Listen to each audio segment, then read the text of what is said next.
Parasyte the Maxim Episode 3 Symposium. Now, this is the first episode where we get to meet, officially meet the two people that we saw at the end of the last episode, the male and the female. The male being Mr. A, who's just Mr. A, and then the female being Ryoko Tamiya, I believe is her name. And they're very different. Mr. A is very similar to the other enemies that we've seen in the past two episodes, where he kind of just does whatever, he'll just kill whoever. But he's a little bit closer to Rico and how she's like full-on integration. She just wants to live this life, and she knows a bit more. And that was something that was kind of easy to pick up during their conversation at the coffee shop. She knows a little bit about their species, but she doesn't know everything as well, and she wants to know how Shinichi views their species and whatever they are, because in this episode, we kind of get full confirmation that from when they experimented by having sex, they found out that the body was still impregnated. So she is technically pregnant, but it's just a human baby.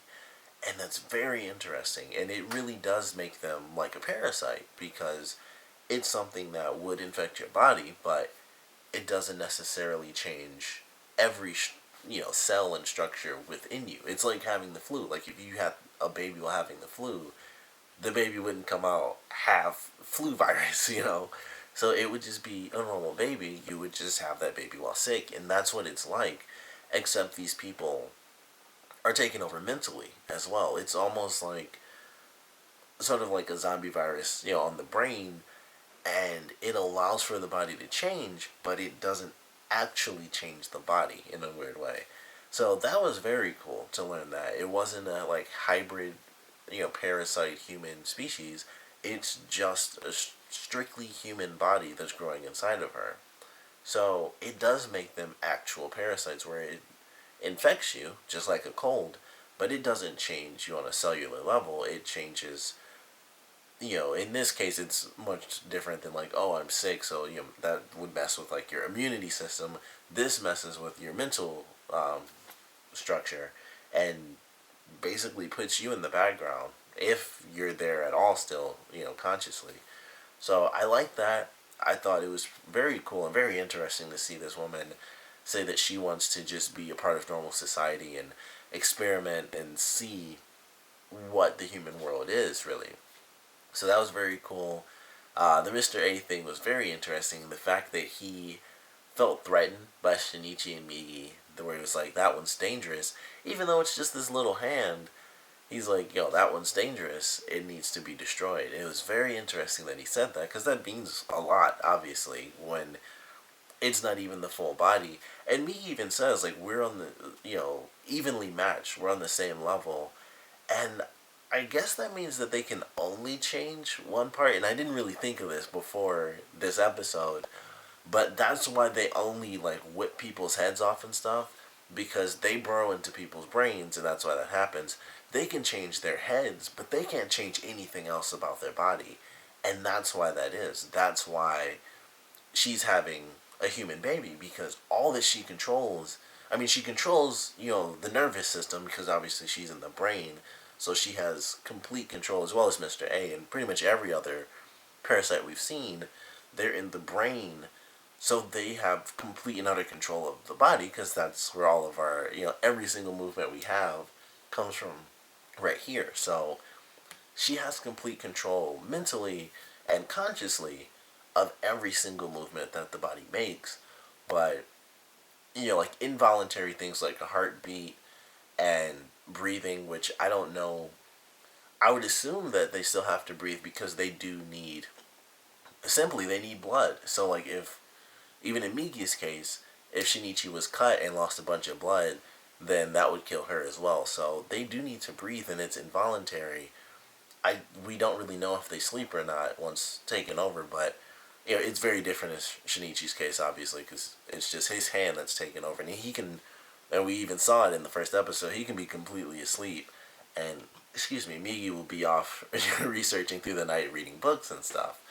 So, it's very interesting. Gives a little insight. And I hadn't thought about the head thing, because I wondered that. I was like, how are they on the same ground? And honestly, I didn't figure that out until I was just doing the review.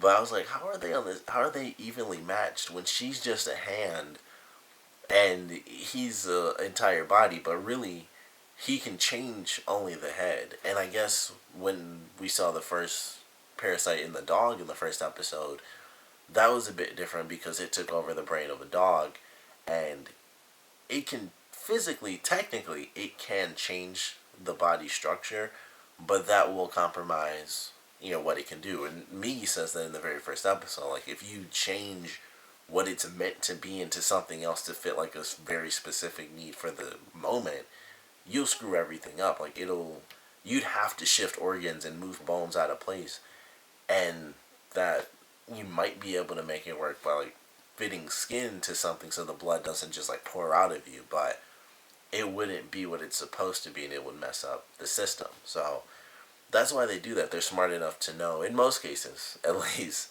That one might have been a little different because he was in a dog, and it was like he wanted to advance beyond that because he was stuck in a dog.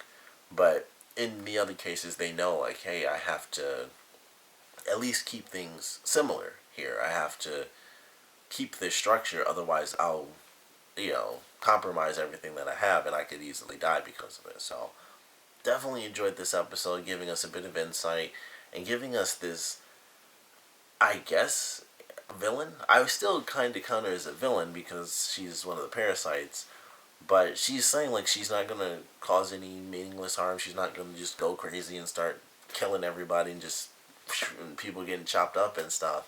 And even Mr. A didn't kill everyone in this episode. I don't think he killed anyone, actually. Like, it looked like he did. Like, he knocked out the one guy that asked the female teacher out, and he, like, whipped him and knocked him back. But the other two, I thought he completely killed them. And I'm not sure if he did or not 100%, because I thought when he did that, they were just dead. But because the one guy got cut across the face, I'm still not 100% sure that they're actually dead. And I think the very first guy he attacked, I know he wasn't dead, because he was the one that was like, there's an intruder in the school. So that was pretty interesting. Like, he obviously still didn't care because he just broad daylight. And even Tamiya was like, called him an idiot because she felt the same feeling of, or intent to kill as Migi did. And she just lost it, like, that idiot. Like, I told him to back off. Like, there's no reason for us to fight. And then she took off. She, like, bolted, and Migi's like, I guess she wants to view the fight from a safe distance, so she just took off. Was like, alright, study time, and I'm out of here.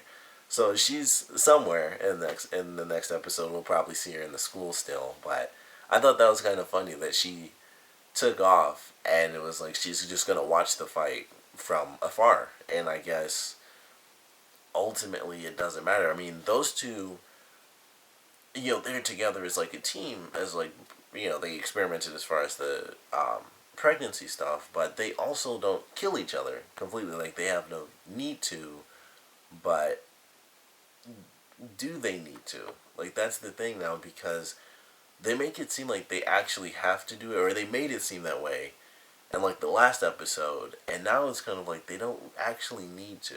Like, it's, they mention like the sort of cannibalism thing, but and they don't specifically say they don't have to do that to survive, but they don't specifically say that they do have to do that to survive either. So it kind of made me wonder, like, do they have to eat other humans in order to do that, or is it sort of, that's just how they see it? That's kind of like, mentally, that's just what they think they have to do, and they really don't. Because if they blend together, then they can live like hundreds of years, or, almost 200 years, and then on the other side of that, they kind of kill each other off. If they're the same species, or they infect the same species, then that's when they have the sort of cannibalistic nature to them. So, kind of interesting. Still makes me wonder. Obviously, lots of questions. They still didn't seem to know all the answers. Tamiya, she didn't seem to. I feel like I keep saying her name different every time, and I probably am, because I can't remember it since I first said it. But it seemed like she didn't know all the answers. She definitely didn't know, the cannibalistic thing. She was like, I'm not 100% sure why we have this drive either, or why we need to have this drive, or stuff like that. But I enjoyed the episode. We get introduced to a very important character who could easily be a villain in the future, might become a villain. Is definitely a main character, but I don't know how this is going to play out. And I know that Migi and Shinichi are going to fight Mr. A in the next episode, of course. I was mad that it ended like at the beginning of the fight because I was looking forward to it because in the preview, whenever it goes to commercial, that's the scene they always show. It's Migi and Shinichi versus Mr. A. And I realized that when it went to commercial in this episode. I was like, oh, that's who that is. It's Mr. A. Because they were fighting in the school and stuff, and it was the same clothing. And then when he came up, and it was like, oh, and that's the end of the episode, I was a little upset. So, looking forward to the next one. Excited to see how this plays out. Really looking forward to Migi and Shinichi as a team because he mentions that to Migi, which she hadn't considered as a concept. Like, we are two different identities, or entities. Well, they are two identities, technically. But they're two different entities just sharing one body. And so she has her own. I'm going to call Migi a she because either it's a man doing a very high-pitched voice that sounds like a woman, or it's just a woman. So I'm going with she, even though Shinichi says Migi is a he. I'm still going with she. But she has her own thoughts and ideas, and he has his own thoughts and ideas. So I love that concept where she's like, okay, do you think Mr. A sees as two separate, beings just sharing a body? Because she didn't see it that way. And it's like, okay, if that is the case, then you need to join this fight because we're evenly matched. I'm the hand, he's the head. That's all they're gonna do. So Shinichi's gonna have to join the fight somewhere. He's gonna have to get close to this body, and Migi's gonna have to like knock the whip out of the building.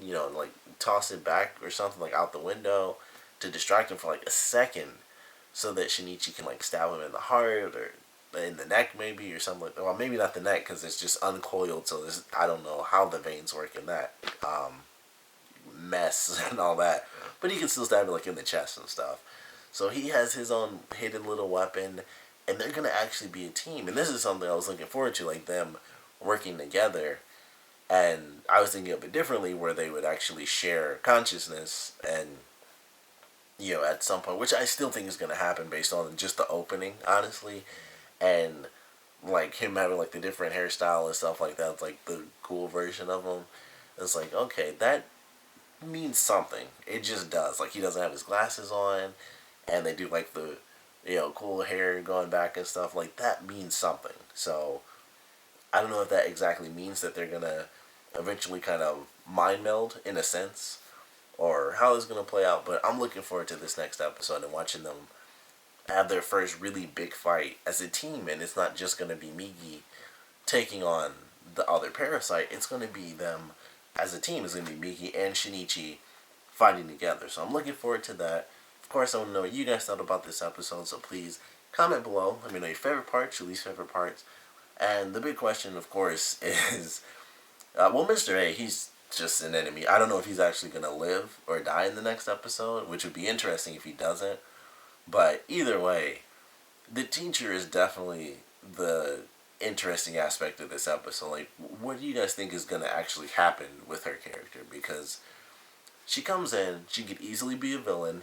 She mentions she doesn't want to go crazy and kill everybody, but, excuse me, if she's provoked, she will. She'll just go nuts, wipe everybody out. Who gives a crap? She doesn't, obviously.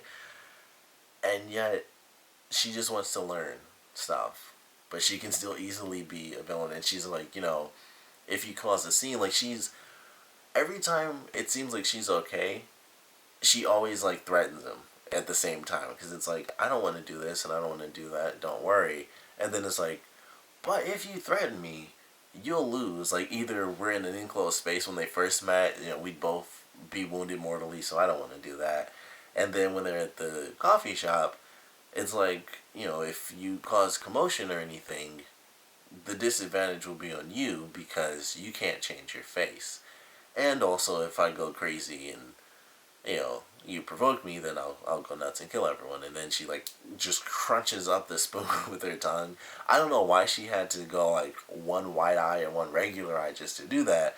But I thought that was a gross scene. It sent a good message as far as I was concerned. Because I'm like, she could have easily just crushed that thing with her tongue and it wouldn't have she didn't, it would have been like a threat well enough, and then she did like the disappearing pupil thing, and I was like, that makes it more effective for some reason. It was like just the full parasite mode, I guess. So it was a more effective threat, but it was kind of gross to me for some reason. Just like the pupil just went like, and it just vanished, and it was like pupil and just infinite white, just madness. But I want to know what you guys think about her character and where they might be taking her and what she's going to end up doing for the series. So please comment below, let me know, and thanks for watching.